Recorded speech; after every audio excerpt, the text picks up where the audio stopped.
நாம செஞ்ச பாவத்த நாம தான் சரி பண்ணணும்னு சொல்லிட்டு ஈஸ்வரி தர்ஷன் கிட்ட சொல்றாங்க. பார்கவிய நீ கல்யாணம் பண்ணிக்க அப்படின்னு சொல்லிட்டு.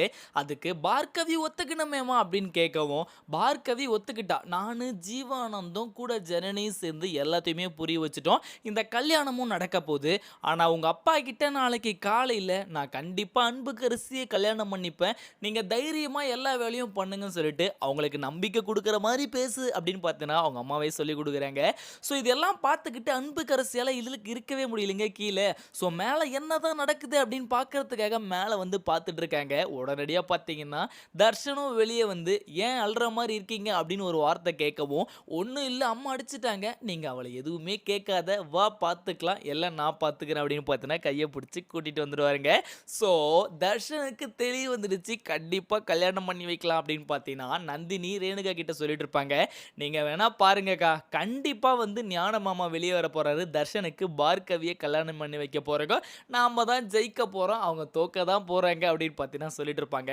ஸோ எப்படியாச்சும் ஞானம் வெளிய வரணும் அப்படின்னு பார்த்தீங்கன்னா, ரேணுகா ரொம்பவும் மனசு கஷ்டத்தோட பார்த்துட்டு இருக்காங்க. இப்ப என்ன நடக்குதுன்னு பார்த்தீங்கன்னா, தர்ஷன் காலையில ஆன உடனே பார்த்தீங்கன்னா, அவங்க அம்மாவ பார்க்குறான்.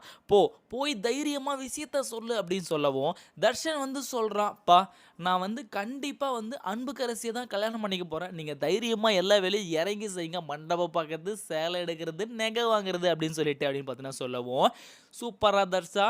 இப்பதான் வந்து அப்பாவோட பாசத்துக்கு வந்திருக்க. ஸோ, இதில ஏதாச்சும் தில்லு முள்ளு இருந்துச்சுன்னா, மகன் இருக்கிற கொஞ்ச நெஞ்ச பாசமும் போயிடும். உன்ன சுட்டு தள்ளிட்டே போயிடுவேன். ஏன்னா, தாய் மீனாட்சி அம்மனுக்கு முன்னாடி சத்தியம் பண்ணியிருக்கேன். கண்டிப்பா வாக்கும் குடுத்துருக்கேன் அருவிக்கரசிக்கு. அன்புக்கரசிக்கும் தர்ஷனுக்கும் தான் கல்யாணம் நடக்கும்னு சொல்லிட்டு. ஸோ, இந்த கல்யாணத்த நீ தான்ப்பா கரெக்ட்டா நடத்தி குடுக்கணும். நீ மட்டும் சம்மதிச்சின்னா போதும். நான் எங்கேயோ போயிடுவேன் அப்படின்னு பார்த்தீங்கன்னா சொல்லிட்டு இருப்பாரா. ஸோ, ஒரு பக்கம் பார்த்தீங்கன்னா, இந்த கல்யாண ஏற்பாடு முடிஞ்ச உடனே, இல்ல கல்யாண ஏற்பாடு போயிட்டு இருக்க உடனே பார்த்தீங்கன்னா, அந்த ஜனனியும், அந்த பார்கவி பாட்டுவாத்தியார் மகளையும் கொன்னுடு. நான் ஏன் இத்தன நாளா சைலன்ட்டா இருந்தேன்னு பார்த்தீங்கன்னா, ஸோ ஒரு ஜல்லிக்கட்டு காளைக்கு எப்படி மூக்கணாங்கயிறு போட்டு அடக்கி வச்சுட்டு இருக்காங்களோ, அப்படி தான் வந்து நானும் அடக்கி வச்சுட்டு இருந்தேன் நம்ம கதிர்வேலன. ஆனா, இப்ப களம் வந்துடுச்சு. களம் இருந்துச்சுனாவே கால குத்தி கிழிச்சுக்கிட்டு போய்க்கிட்டே இருக்கணும். ஸோ இந்த களத்த நீ கரெக்ட்டா யூஸ் பண்ணிக்கோ. அந்த அந்த ஜனனி உன்ன கை நீட்டி நடு வீட்ல அடிச்சா இல்லையா, அப்பவே அவ கதையவே முடிச்சிருப்பேன். ஆனா ஏன் பொறுமையா இருந்தேன், இந்த கல்யாணம் வரட்டும் அப்படின்னு சொல்லிட்டு தான். ஸோ நான் வந்து பகடைக்காயா யூஸ் பண்ணிக்கிறேன்னு உங்களுக்கு எல்லாருக்குமே தெரியும். என்னுடைய சுயநலத்துக்கு தான் யூஸ் பண்ணிக்கிறேன் அப்படின்னு சொல்லிட்டு ஞானத்த நீங்க இருக்கீங்க. ஞானத்த வெளிய எடுக்கிற பொறுப்ப ரேணுகா கிட்ட விட்டுருங்க. ரேணுகாவே கண்டிப்பா ஞானத்த வெளிய எடுத்துருவா. நீங்க நான் சொன்னத மட்டும் சொல்லுங்க. நீங்க கண்டிப்பா வந்து இந்த கல்யாணத்த நடத்தியே குடுக்கணும். அறிவுக்கரசி எல்லா பிரச்சனைக்கும் சரி ஒரே ஒரு தீர்வு. அவங்க 2 பேரையும் போட்டு தள்ளிடுங்க. ஸோ இந்த கல்யாணத்த நடத்தி நம்ம ஜெயிக்கணும். அதுக்கு காரணம் 1 நீ வந்து ஜனனியும் அந்த பாட்டுவாதி மகளையும் முடிச்சிரு கதிரு. இன்னொரு விஷயம் பார்த்தீங்கன்னா, இந்த கல்யாணத்த பொறுப்ப வந்து உன்கிட்ட ஒப்படைக்கிற அறிவுக்கரசி. எல்லா வேலையுமே நீ தான் பார்த்துக்கணும் அப்படின்னு பார்த்தீங்கன்னா சொல்லிடுவாரா. ஸோ 2 பொறுப்பையும் இவங்க கிட்ட ஒப்படைச்சுருவாரு. ஆனா, சாருபாலா சொன்ன மாரியே பார்த்தீங்கன்னா, போய் ஞானத்த பார்த்து அவங்க அண்ணனோட அவங்க அண்ணனோட கரெக்ட்டான முடிவு, அவங்க அண்ணனோட எல்லா முகத்திரையும் கிழிச்சிடலாம் அப்படின்னு பார்த்தீங்கன்னா ரேணுகா போறாங்க. ஸோ அந்த இடத்துல வந்து கரெக்ட்டா ஞானமும் வெளிய வராரு. ஜெயில்லேருந்து என்ன பேசுறாங்கன்னு பார்த்தீங்கன்னா, "கண்டிப்பா உங்க அண்ணன் உன்ன வெளிய எடுக்க போறதில்ல. நீ ஏன் முட்டாள்தனமா இந்த மாரி வந்த? அவர் நினைச்சிருந்தா சக்திய உள்ள போ சொல்லியிருக்கலாம். அவர் நினைச்சிருந்தா கதிரவே உள்ள போ சொல்லியிருக்கலாம். ஏன் அவரே உள்ள போய் உட்கார்ந்திருக்கலாம். இவ்வளவும் ஏன் பண்றாரு? என்ன பழி வாங்குறதுக்காக, எங்கள பழி வாங்குறதுக்காக உன்ன போய் யூஸ் பண்ணியிருக்காரு. உன்ன வந்து வெளிய எடுக்கணும்னு சொல்லிட்டு வக்கீல் கையிலயும் போல 1% கூட பார்த்தீங்கன்னா, அவங்க எஃபர்ட்டே போடல அப்படின்னு பார்த்தீங்கன்னா சொல்லிட்டு இருக்காங்க. இத கேட்டுட்டு அண்ணன பத்தி நீ என்ன சொன்னாலும் நான் நம்ப மாட்டேன் அப்படின்னு பார்த்தீங்கன்னா சொல்லிட்டு இருப்பாங்களா. ஆனா ஒரே ஒரு விஷயம் சொல்லுவாங்க நம்ம சாருபாலா.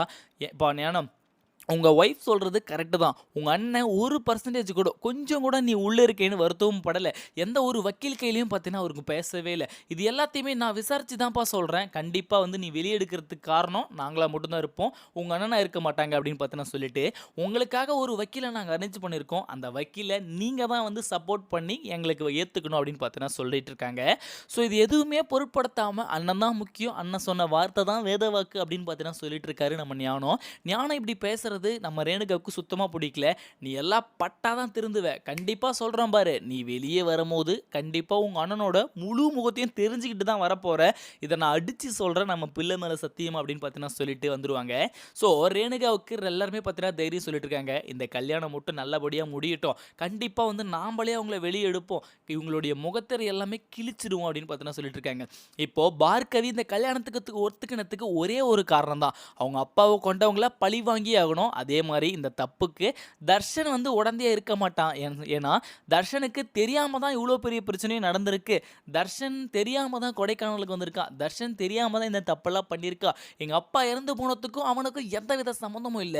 எங்க அப்பா இறந்து போனதுக்கு காரணமா இருக்கிறவங்கள நான் பழி வாங்கணும்னா மெயின் அந்த வீட்டுக்கு போனது மட்டும் இல்லாம அந்த வீட்டுக்கே மருமகள் ஆயிட்டேன்னா போதும். கண்டிப்பா நான் பழி வாங்காம விட மாட்டேன். அது மட்டும் இல்லாம தர்ஷனும் நம்மள விரும்பிட்டு தான் இருக்கான் அப்படின்னு பார்த்தீங்கன்னா தெளிவா முடிவெடுத்திருக்காங்க இப்போ பார்கவி. பார்கவி இந்த முடிவெடுத்தது யாருக்கெல்லாம் சரின்னு தோணுதோ மறக்காம கமெண்ட் செக்ஷன்ல தெரிவிச்சுட்டு போயிடுங்க. ஸோ இப்போ ஈஸ்வரி என்ன சொல்றாங்கன்னு பார்த்தீங்கன்னா, நாங்க உங்களுக்கு செஞ்ச பாவத்துக்கு கண்டிப்பா வந்து இதுதான் சரியான முடிவா இருக்கும். உனக்குன்னு ஆதரவு தரத்துக்கு யாருமே இல்ல. உனக்குன்னு செக்யூரிட்டிக்காகவும் யாருமே இல்ல. ஆனா இதே வீட்ல தர்ஷன் உனக்காக தைரியமா நின்டான்னா உனக்கு ஒரு பெரிய ஸ்ட்ரென்த்தே வரும். அவங்களெல்லாம் எதிர்த்து தர்ஷன் நின்டான்னா. ஸோ இதுதான் கரெக்டான ரூட் அப்படின்னு பார்த்தோன்னா ஒரு ரூட்டை போட்டு கொடுப்பாங்க. அதுக்கு பார்கவியும் ஒத்துப்பாங்க. தர்ஷனுக்கு ரொம்ப சந்தோஷமாயிடும். ரொம்ப தேங்க்ஸ்மா இந்த மாதிரி ஒரு ஏற்படுத்தி கொடுத்ததுக்கு அப்படின்னு பார்த்தீங்கன்னா சொல்லிட்டு இருப்பாங்களா. ஸோ இது பக்கம் ஒரு பிரச்சனை போயிட்டு இருந்தா அந்த பக்கம் வந்து கண்டிப்பாக இந்த கல்யாணத்தை சாட்சியாக வச்சு இந்த கல்யாணத்தை சாக்க வச்சே போட்டு தள்ளுற என்னவே கை நீட்டி அடிச்சிட்டாலே நடு வீட்டில் எல்லாரும் முன்னாடியும் அந்த ஜனனி அந்த மெட்ராஸ்காரி கதையை முடிச்சுட்டு சக்திக்கு இன்னொரு கல்யாணம் பண்ணி வைக்கலாம் அப்படின்னு பார்த்தீங்கன்னா ஒரு வார்த்தையை விட்டுருப்பாரு நம்ம ஆதி குணசேகரன். என்ன சொல்கிறீங்க சக்திக்கு இன்னொரு கல்யாணம் அப்படின்னு கேட்கவும், ஆமாம் அவன் பொண்டாட்டி ஜனனி மெட்ராஸ்காரி அவள் இறந்துட்டாள்னா கண்டிப்பாக சக்திக்கு இன்னொரு கல்யாணம் பண்ணி தானே ஆகணும் அப்படின்னு பார்த்தீங்கன்னா பேசிகிட்டு இருப்பாரா. ஸோ இதை கேட்ட உடனே நம்ம அடுக்கி வச்சிருந்த எல்லா கோவமும் பார்த்தீங்கன்னா கதிரோட மூஞ்சில வருதுங்க. கதிர் இப்போ என்ன பிளான் பண்ணுறாங்க பார்த்தீங்கன்னா, இந்த கல்யாணத்தில் தாலி கட்டின உடனே அவங்க 2 பேர் கதையும் முடிக்கணும்னு பார்த்தீங்கன்னா பக்காவாக பிளான் பண்ணிட்டாரு. ஸோ ஒன்று ஜனனி இன்னொன்று பார்த்தீங்கன்னா பார்கவியை முடிக்கணும் அப்படின்னு பார்த்தீங்கன்னா பிளான் பண்ணிட்டாரு. ஆனால் இதே மாதிரி பத்திரிக்கை நீங்கள் அடிங்க, அன்புக்கரசின்ற பேரில் மட்டும் பார்கவியை மட்டும் போடுங்க. மண்டபத்தில் இருந்து எல்லாமே அதே அடிங்க. நான் ஒரு பெரிய ட்விஸ்ட்டே வச்சுட்டு இருக்கேன் அப்படின்னு பார்த்தீங்கன்னா சொல்லிட்டு இருப்பாரா. ஸோ இவங்களுக்கு தான் கல்யாணம் பண்ணலாம்னு நாங்கள் முடிவு பண்ணியிருந்தோம். ஆனால் மாப்பிள்ளையை கடத்தி இங்கே வந்து கல்யாணத்தை நடத்திட்டு இருக்காங்க அப்படின்னு பார்த்தீங்கன்னா ஒரு ட்ராமாவை போட போகிறாங்க. ஏன்னா இந்த பத்திரிகையை காமிச்சிருவாங்க அண்ட் மாப்பிள்ளைக்கும் பார்த்தீங்கன்னா இந்த கல்யாணத்தில் அன்புக்கரசியை கட்டிக்கிறதுக்கு விருப்பமே இல்லைன்னு பார்த்தீங்கன்னா அவ்வளோ மக்கள் முன்னாடியும் சரி, போலீஸ் முன்னாடியும் சரி, வக்கீல் முன்னாடியும் சரி சொல்ல போகிறாரு நம்ம தர்ஷன். இந்த கல்யாணத்தில் எனக்கு விருப்பமே இல்லை. எங்கள் அப்பாவால் மட்டும் தான் நான் இந்த கல்யாணம் பண்ணுறேன். எனக்கு எங்கள் அம்மா கல்யாணம் பண்ணி வைக்கிறது தான் எனக்கு பிடிச்சிருக்கு. அந்த பொண்ணை தான் நான் கல்யாணம் பண்ணிக்க போகிறேன்.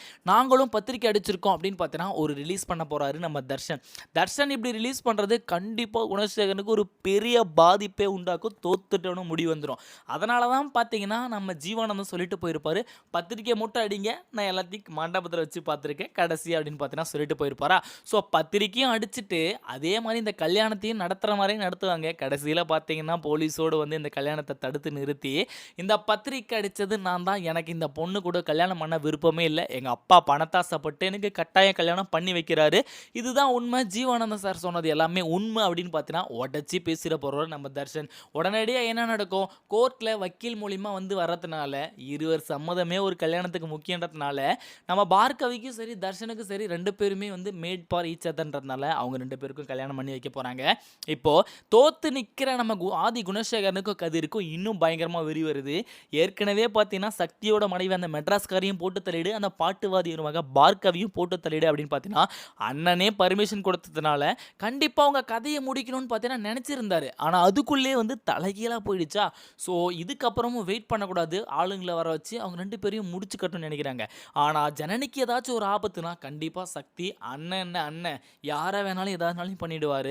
ஏன்னா ஆதி குணசேகரனவே வந்து கை நீட்டி அடிக்க போகிற ஒரு சுச்சுவேஷன் வரப்போகுது நம்ம சக்திக்கு. இதே மாதிரி இன்ட்ரெஸ்டிங்கான வீடியோவை நீங்கள் பார்த்து தெரிஞ்சுக்க நம்ம சேனலை சப்ஸ்கிரைப் பண்ணி பெல் ஐக்கானை கிளிக் பண்ணிக்கோங்க. அப்போ தான் நான் போடுற வீடியோ அடுத்தடுத்து உங்களுக்கு உடனே நோட்டிஃபிகேஷனில் வந்து சேரும். அடுத்த வீடியோவில் சந்திக்கலாம். அது வரைக்கும் பாய்.